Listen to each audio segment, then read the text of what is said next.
अहम खबर आप तक पहुंचाएंगे। फितना और हिंदुस्तान के गुमराह कुन प्रोपेगेंडे से मुतासर नौजवान से खानदान की जानिब से इजहार लाताल्लुकी किया गया है।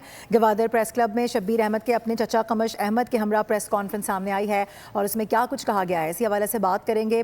सलमान अमान नुमाइंदा खुसूसी हमें ज्वाइन करें। सलमान, लाताल्लुकी का इजहार भी किया गया है, इसके अलावा बताएगा कि क्या कुछ उनकी जानिब से बताया गया।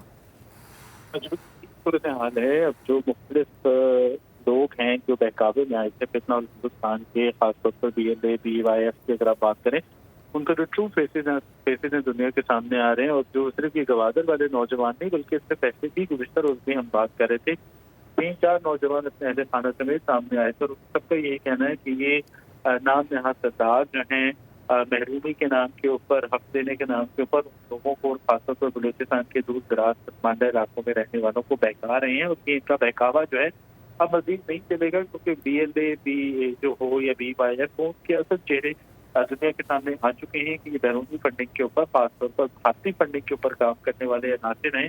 और इसका मकसद सिर्फ और सिर्फ बलूचिस्तान के अवाम को बहकाना है। इनका मकसद किसी किस्म के हुकूक देना या हुकूक से कोई लेना देना नहीं। हकीकत सिर्फ और सिर्फ काम कर रहे हैं पाकिस्तान के मुखालिफिन के एजेंडे को टो करने के लिए। जी।